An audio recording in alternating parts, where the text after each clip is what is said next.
Cek cek cek cek cek.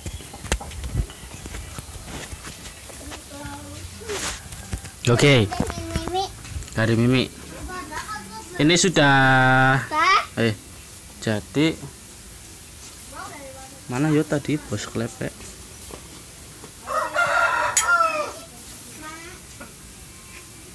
Oh, lu punang jero. Bos klepek sudah diganti ya. Ini satu aja yang diganti karena yang satunya masih bagus. Ini bos klep namanya ini. Dan ini klepnya nih sudah kenceng nih. Kalau kemarin kan sini nih oklek kanan kiri dan atas bawah oklek. Ini udah kencang bagus. Kita lepas saja karena ini nanti dicuci dan belum ada seklepnya nih. Tuh belum terpasang seal klep. Nanti sama ini sudah ada laharnya tuh di dalam tuh. Kita coba copot ya. Oke, kita coba cabut, kita lihat seperti apakah.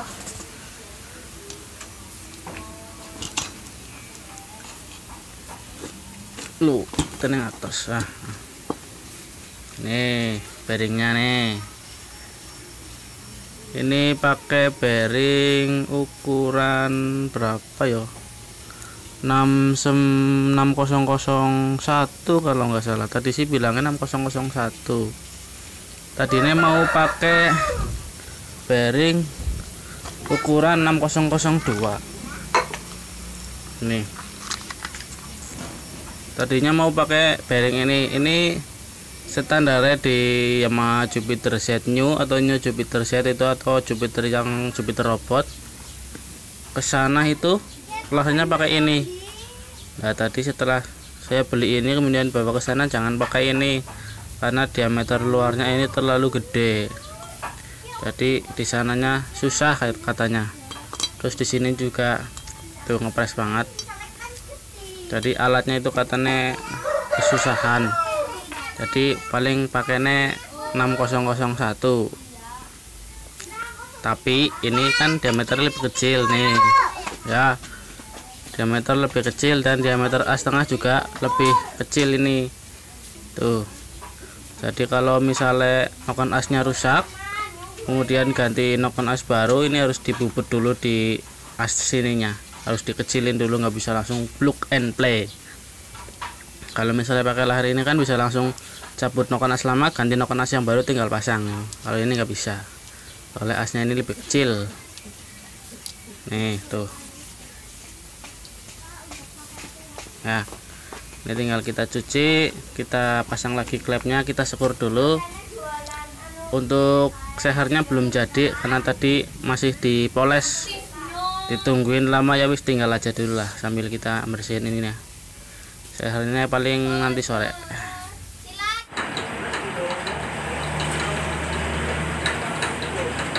Itu lagi dibubut dulu. Ini buringnya akan dipasang.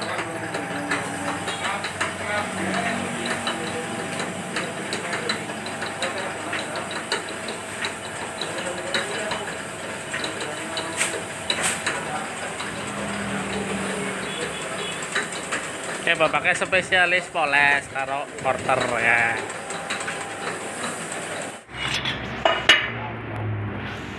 Itu Bapak. Betul. Proses masukkan boring ke dalam blok.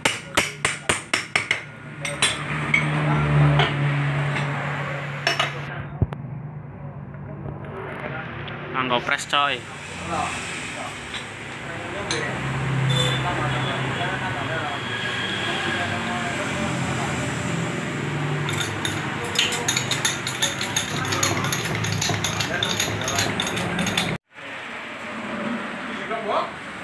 Nah ini boringnya sudah masuk, tinggal dipoles tengahnya. Ini kan masih kasar tengahnya sini.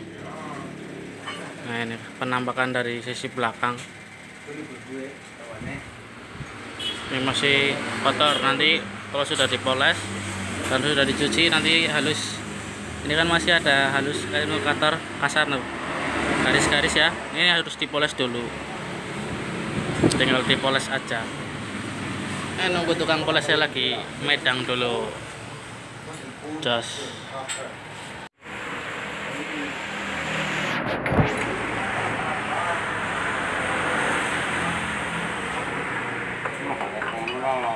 Pesan-pesannya Pak, pesan-pesannya.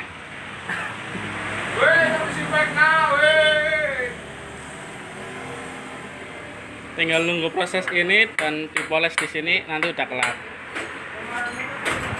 Mungkin ya setengah jam ya rampung ya. Setengah jam lagi lah. Kita duduk di sini setengah jam sambil lihat tuh pemandangan jalan raya. Kayak Mandore.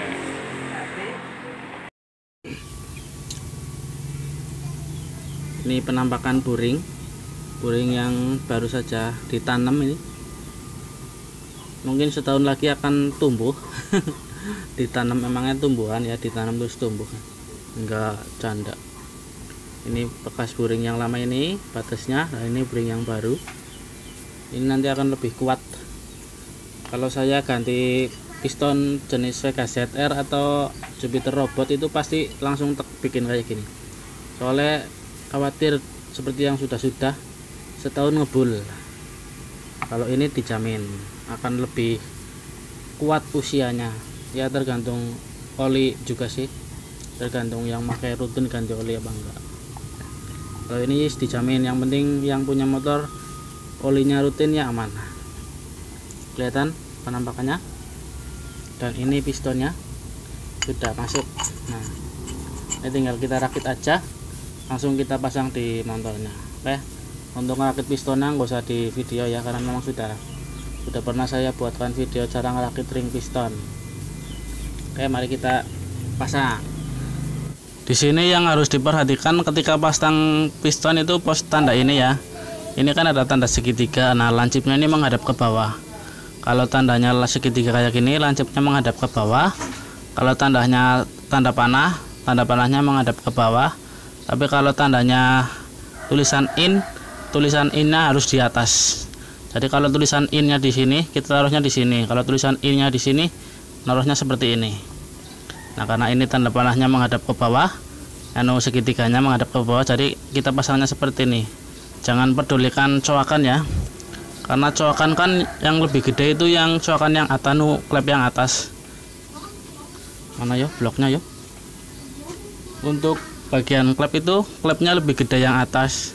Tetapi jangan pedulikan coakan ini, karena ini sering menyesatkan antara coakan dan tanda panah, itu sering menyesatkan. Dan nggak boleh kebalik, nih harus seperti ini, nggak boleh kayak gini. Kalau kayak gini nanti piston akan cepat rusak dan motor akan sedikit bunyi mungkin, dan yang pasti pistonnya nggak awet. Ini segitiga ya, menghadap ke bawah, lancipnya ini lancip menghadap ke bawah, jangan sampai ditukar-tukar ya. Kalau di Honda itu tulisannya in. Jangan pedulikan coakan klep, tapi pedulikan tandanya aja. Fokus sama tanda, jangan fokus sama coakan klep.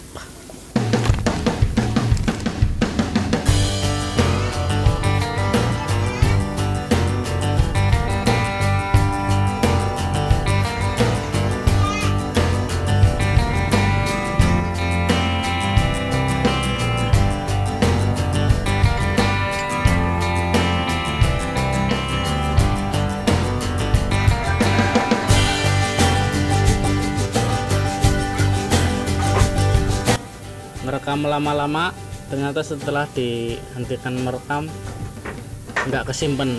Itu yang bikin saya jadi males pakai HP ini. Wis direkam lama-lama, wis dijelasin ngoceh-ngoceh, pas berhenti ngerekam ternyata nggak nyimpen. Tadi sudah sempet nyala, saya sudah ngomong banyak di kamera, malah direkam penyimpanan gagal.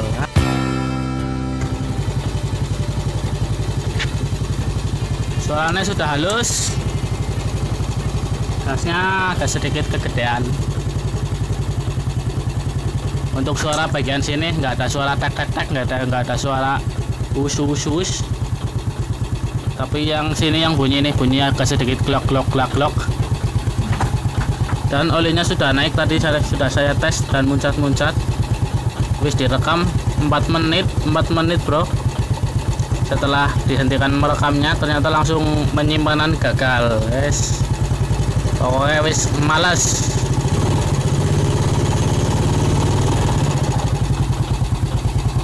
Ada sedikit suara glak-glak di area rumah kopling. Kayaknya ini karet koplingnya sudah oblak, tapi nggak penting karena yang punya motor mintanya pistonnya diberesin, bukan seluruh mesin.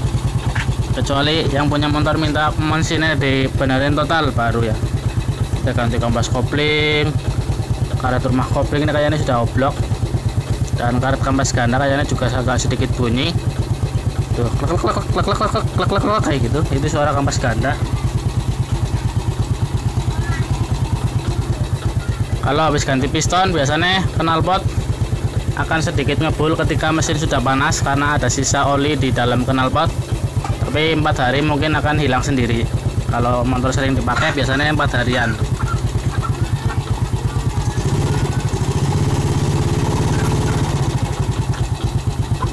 Saya coba hentikan merekam ya, bahkan gagal lagi.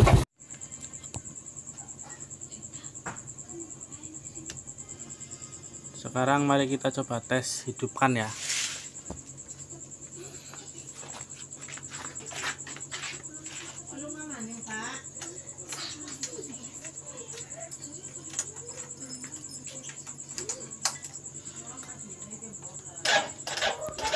Ternyata pakai HP ini suaranya lebih jelas.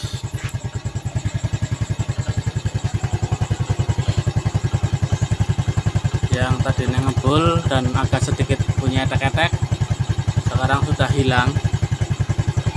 Ini tinggal dicuci dan kita kasih tebeng atau bodinya lagi, tapi besok karena ini sudah malam.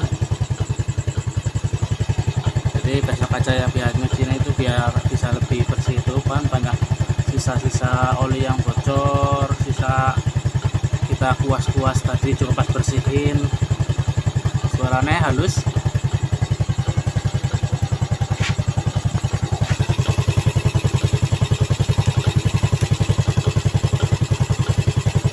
Ada sedikit bunyi kayak geledak ya. Itu adalah suara rumah kopling. Suaranya agak sedikit geledak tapi enggak beraturan. Kadang bunyi, kadang enggak gitu. Tapi untuk bagian klep suaranya sudah halus.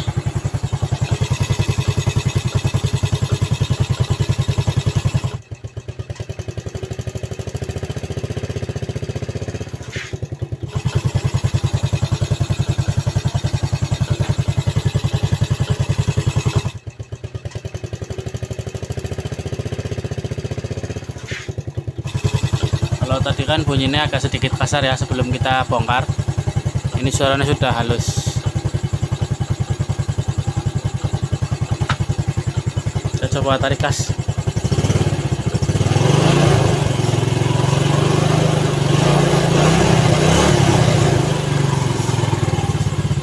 Bunyi kemeruyuk di area rumah kopling ini, kayaknya rumah koplingnya sudah oblak.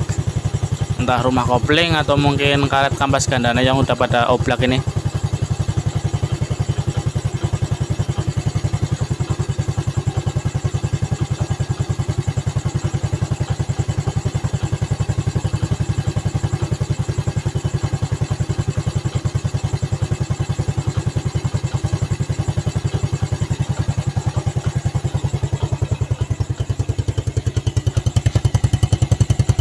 Sudah tidak berasap, tapi mungkin kalau mesin sudah knalpot sudah panas akan sedikit berasap lagi karena sisa oli yang ada di dalam knalpot.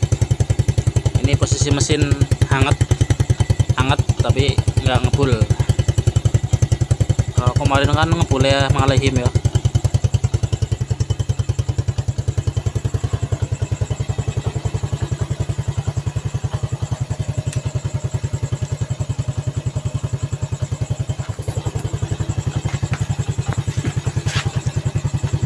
Suaranya sudah mantep dan nggak ngebul. Tinggal dicuci besok. Udah, matiin lah ya. Oke, semoga bermanfaat. Jangan lupa like dan subscribe. Vega halus, noken as ya. Sampai jumpa di video selanjutnya. Assalamualaikum warahmatullahi wabarakatuh. Bye bye.